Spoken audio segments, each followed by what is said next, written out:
happiness that's only going to last moments of your life is not worth the while to hassle for. Because we are working, why do so many people go to jobs or work from 9 to 5 or do all these things that they want to do?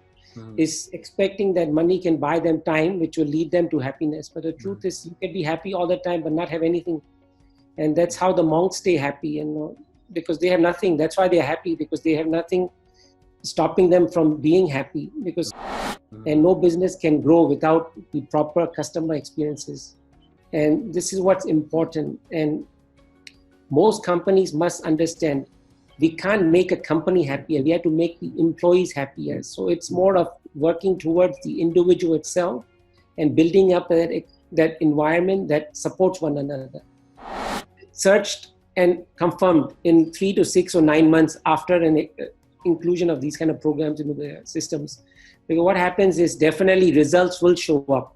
Because at the end of the day, happy or positive people tend to work very differently from non-positive people.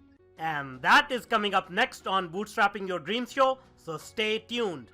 So, the big question is this: how are ambitious people like us, who don't have a lot of resources, did not go to Ivy League colleges, were not born into wealth, how do we become resourceful enough, use our creativity, our dedication, and a little bit of crazy to bootstrap our way to realizing our dreams?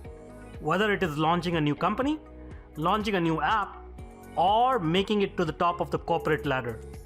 That is the question, and this podcast will give you the answers. We have created a tremendous community of bootstrappers, entrepreneurs, and professionals who are ambitious, resourceful, and want to get things done. We brainstorm, support, and help each other out. So come join us. Navigate to bootstrapping.group. Join today and get the Startup Founders Technology Accelerator video series absolutely free. If you enjoy this video, then do let us know by hitting that like button now. Or if you want us to improve our content, then go ahead and hit that thumbs down button and give us your honest feedback in the comment section below. Here at Tatternoodle, we are passionate about entrepreneurship, technology, and innovation. Every week, we bring you insightful and engaging videos, interviews, tips, tricks, and strategies to help you grow your business or rise in your corporate profession. If you're new here, please do consider subscribing and do not forget to hit that bell icon so that you are notified when we publish new content. Hello and welcome to this new episode of Bootstrapping Your Dreams Show. I'm your host, Manuj Aggarwal, and today we'll be talking with Dr. Suresh Devnani. His main goal is to inspire people by asking them to focus on happiness in the workplace. He calls himself the happy doctor. He believes the positivity can boost productive, creative commitment and interconnectivity. And he has over 28 years of experience teaching people how to be happy. An inspirational keynote motivational speaker and consultant who has ideas and views in terms of leadership, personal growth, and organizational transformation. He has also written 4 books. Let's welcome Dr. Devnani. Thank you, Manoj, for getting me on the show. Thank you so much. We are so excited to have you. Now, this is a pretty interesting name that you have adopted, the Happy Doctor. So can you tell us a little bit about that? How did you come about on this concept of happiness in workplace? Share some history with us. Okay. So, while I was a depressed man for a very long time, eventually when I found the pathway towards happiness, and then started inspiring others into this, what we call beyond, what we call conditional happiness that we are all inclined to finding. I started helping some other people out there that needed help. I look for successful people who are miserable because success doesn't lead you to happiness. So I somehow find and seek those who are successful but yet not happy. And somehow those people that I've helped figured it out that a miserable person can also become happy. So they started calling me the Happy Doctor. And that's how the name came about. And it was not even selected by me, but somehow it came about that way. I see. That's interesting. So tell us a little bit about this. Like, what is your magic? What is your secret sauce that you can make people happy? The secret sauce is accepting who you are truly Mhm. And then, anyway, we will speak a little bit more about that in the next part of your questions. But Mhm. the method I call it is called the gate method. So if Okay. you unlock your gate, Mhm. you will definitely connect to a more blissful happiness, Mhm. one that's unconditional and more fulfilling.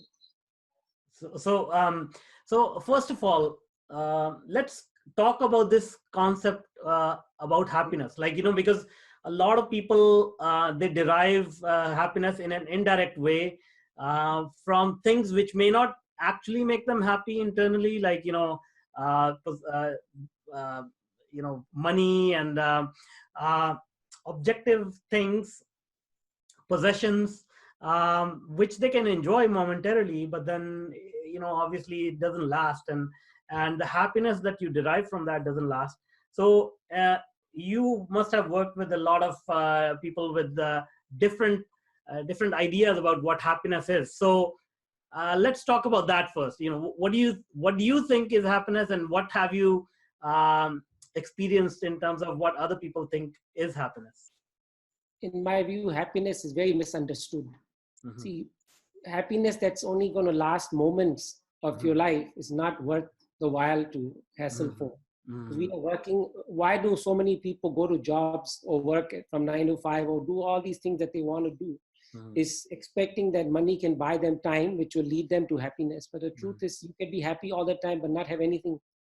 And that's how the monks stay happy, because they have nothing. That's why they're happy, because they have nothing stopping them from being happy, Hmm. because things only lead us for this momentary happiness.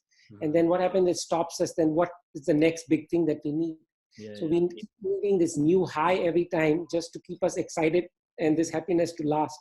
yeah, So yeah. it's the same thing with sex, or maybe getting that promotion that you always wanted, or maybe getting that final opportunity, being the CEO of a company, or having the most beautiful wife or husband in your life, or things like buying the next Ferrari or Lamborghini.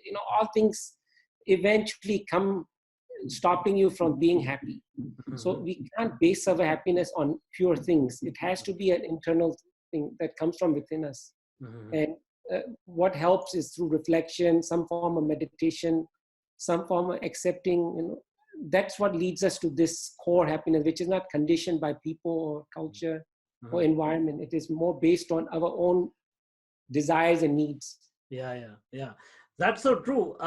But in your opinion, how did that disconnect happen? How did we start attaching our happiness to our the worldly possessions and money and wealth?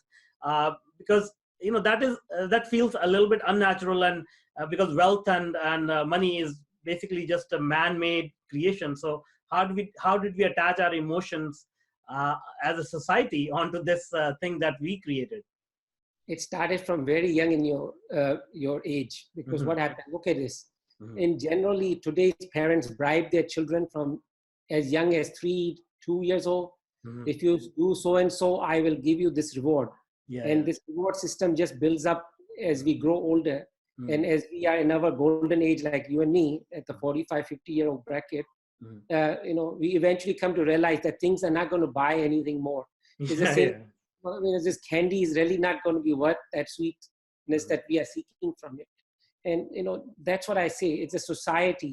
It's like even teachers at school. Okay, if you do well in your exams, guess what? We're going to have a party. Hmm. So it might not be through money, but through things that Hmm. we are already expected from very young at age, that we get rewarded for doing certain things. And hopefully when we do get our high marks, or like do something right by our parents Hmm. or by our company or by our CEO, we are getting rewarded. So somehow the tendencies we have accepted, that is the core happiness that we are seeking. But eventually when we are burned out, that most people will eventually come to, we realize this is not going to be what I'm seeking. I'm still miserable. I'm still lonely. I'm still not going somewhere that I want to be. Hmm. And then you realize this is all not worth all the hassle that I have been going forward to. Yeah, yeah, awesome. Yeah, I mean that's true. Like all these foundations are laid in our childhood. So how as a parent, what do you think should be the right way to um, not only like discipline the child in many cases, but also to get them to do the things that is in their best interest. So how do you think we should parent such that they're not they don't get used to this reward system?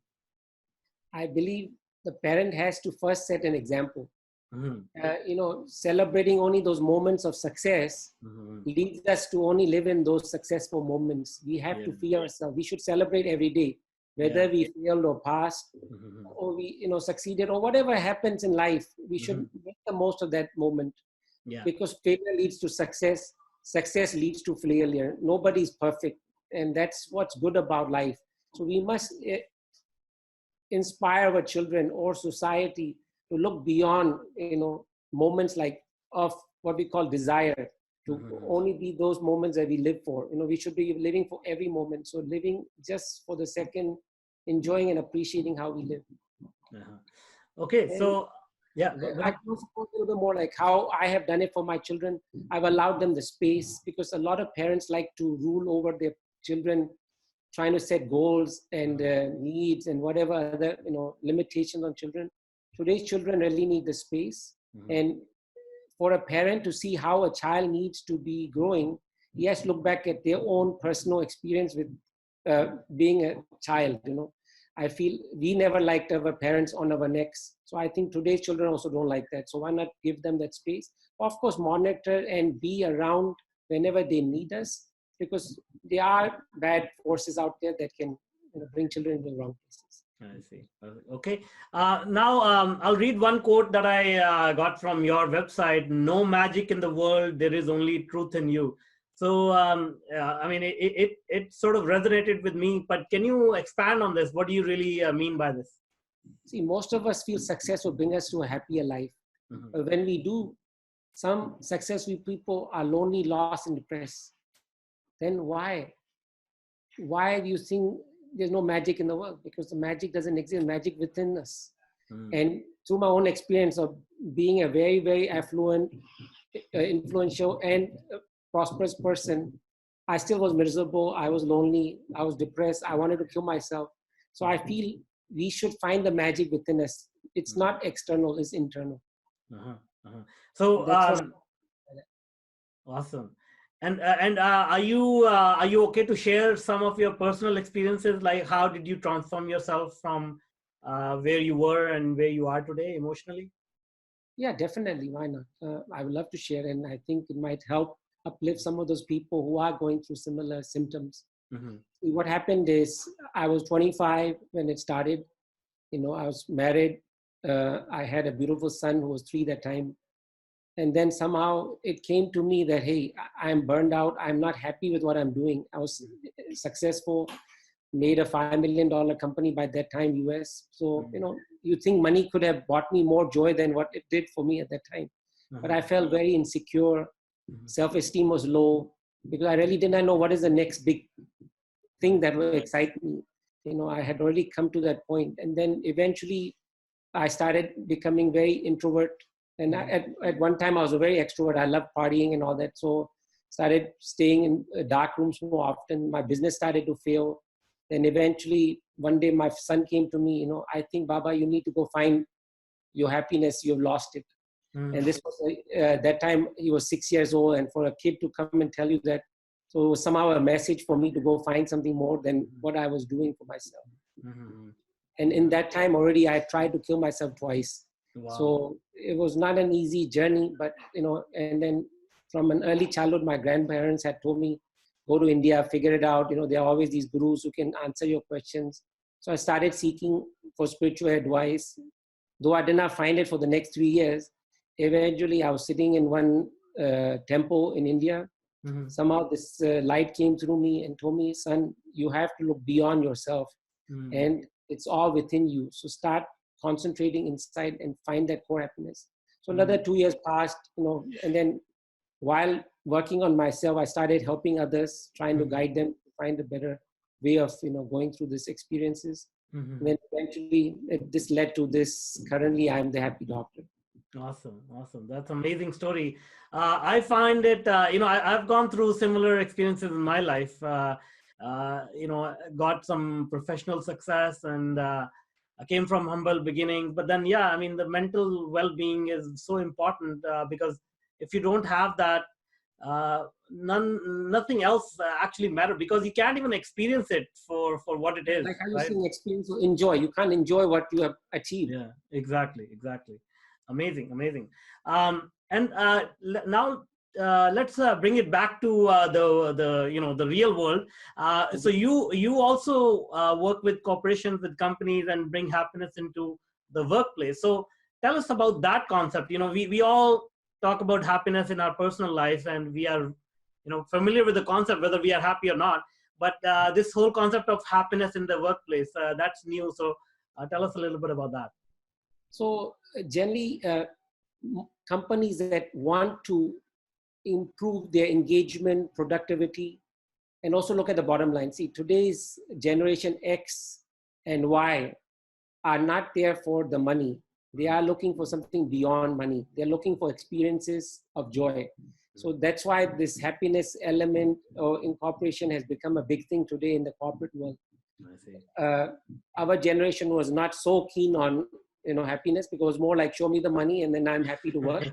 Yeah. Generation is not about money. It's all about creating those experiences where people are growing at the same time, learning, and then also expanding on their spiritual connection, I believe.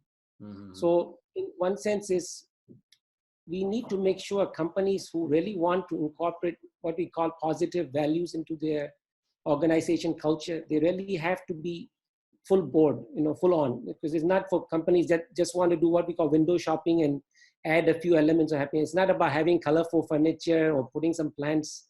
It's really wanting to see the well-being of people at workplace, because today's workplaces are very, very competitive and also toxic in the sense, because management in most cases is not willing to listen to the next generation. Maybe they might have great ideas. So we look at more than just the happiness element. Is more like making an inclusive work environment which has positive values of growth.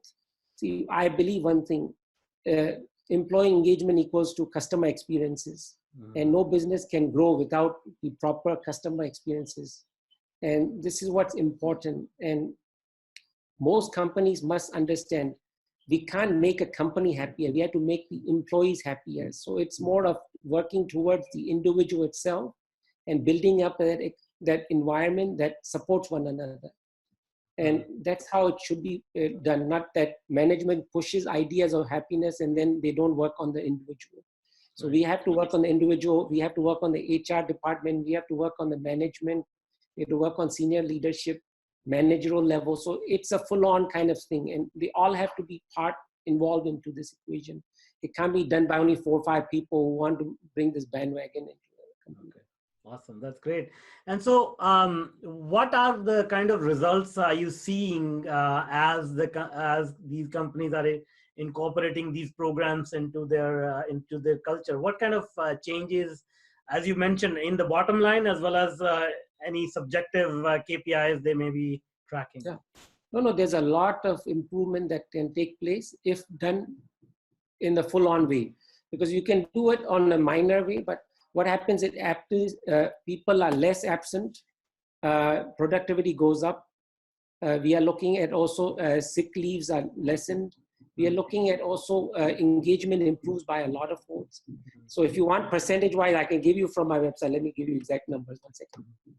Okay, in KPI, see, there's 300% more innovation, 44% higher retention, 37% increase in sales, 31% increase in productivity, and 125% less burnout, 66% fewer sick leaves, and 51% less turnover. These are the kind of results that we have gotten. Awesome. And they are quite awesome to have in companies today. Because what happens is the bottom line is the only way we can survive. Yeah. Okay. So now here's another question. I've worked in, obviously I've worked with a lot of startups, a lot of large corporations. And when something like this happens, there's an immediate improvement in any KPI that we're seeing, because the implementation of the program is very fresh and new. but then as time passes, the old ways of doing things start to take over any changes that were made. So in terms of longevity of these numbers, like do you measure that as well? What is the longevity effect of these programs? Definitely. I believe a refresher every 3 months is needed. And also what happens is HR has to play more of a relationship department. It cannot be only a resource department. Nice. So versus like there will be videos that will be played for all new interns or new intakes. So everybody understands the culture. So culture is the only reason why we can maintain all these elements in the environment. So it has to be constant effort on everybody from management down to the person who's working in as an employee. So every 3 to 6 months is generally definitely what's needed. Is a refresher course just to keep that momentum going. And people see benefits, for sure. And management does take it seriously when they see the numbers going up, and that finally they are making money versus spending money on these kind of initiatives. Yeah. Okay, that's great. And so, if you are at the liberty to share, can you tell us a few exercises or few ways you bring in happiness into the work environment, or maybe even personal lives? Because it'll be good that somebody listening to it or viewing this can take away some actionable advice and implement in their life. So that'll be awesome. Okay, great. So let's talk about that GATE method, because I think that GATE method is going to help with all kinds of environments. So I believe the GATE method unlocks what we call unleashes our potential, the potential that we thought we had, but we never really wanted to release. So what does the G stand for? G stands for gratitude, accepting the way life is all about. Because what happens is a lot of people are not thankful for all the great things that are in their lives, maybe great families, great jobs, or whatever else that you might have, maybe a Porsche, or maybe even a Toyota or Honda, doesn't matter. But being grateful for the things we have and we have achieved, because being grateful allows us fulfillment that's needed. Then the second acronym is acceptance. Accepting yourself. See, we have a lot of self-esteem issues out there in the world. That's why people do crazy things out there. So accepting ourselves allows us to accept others in our life. And that's what's needed, being inclusive. And this really helps in workspaces, because what happens is we have people from all around the world working in the same companies today. We are global. No longer can one nationality or one kind of race or one religion employees all work in one firm. It's now we have to think about acceptance. The next one is T. T means trust. Trust is a crucial element. And what happens is when we do not trust, we are no longer able to live a fearless life. Because trust in yourself is important. But beside trust, I also would say you need to speak the truth. Truth is also crucial here, because truth allows us also to be ourselves, in the sense that we no longer expect ourselves with people that we are not. So it is important to understand that without truth, we are living a lie, and a lie leads us to problems and misery. Then the next acronym, E, stands for empathy. Understanding and respecting other people for their pains and sorrows, and also for their well-being, is crucial. No great leader has ever succeeded without empathy. And this is a core element which companies need to put in. So these four pillars are needed for an individual or an organization to build a culture to succeed. Awesome. That's great. That's great. And so these are awesome qualities to have. And how do you generally sort of infuse this into an organization? Is it top down or bottom up, or is it like collectively everybody gets involved at the same level, or how does that happen? I believe the best way to go into a company is do a sunburst. Okay. You bust it in the middle, let it flow up and down both ways, or sideways, left way, because at the end of the day, everybody should be involved at the same time. Of course, we do minimize certain levels of programs depending on the kind of people we are dealing with. Because if you have people who already are on a more, what we call soulful, spiritual kind of pathways, it's much easier to teach them through spiritual pathways. But then if you have the scientific kind, then we work in a different way. But at the end of the day, they will come to the conclusion that, positive energy does flow throughout the body. Awesome. And one question that comes to mind is, how do you measure it? Like, how do you mentioned some KPIs? Obviously, those productivity numbers and all that you can measure, but how do you measure the level of happiness in a certain human being or in an organization?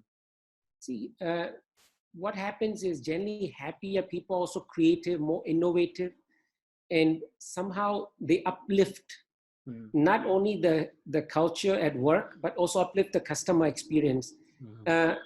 So these things could be searched and confirmed in 3 to 6 or 9 months after an inclusion of these kind of programs into the systems.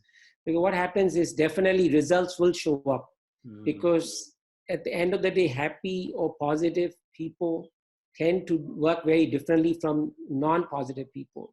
See, work doesn't become any more work for them. It's a reason to be. It's a purpose for them to come and grow and expand. Cool. That's great. Awesome. Well, thank you so much for being with us today and sharing all your knowledge and experience about happiness. And it's a very important topic, in my opinion. We really need to bring that back, bring some more fun into our lives, into our workplaces. So thank you so much. Now, before I let you go, how can people reach out to you?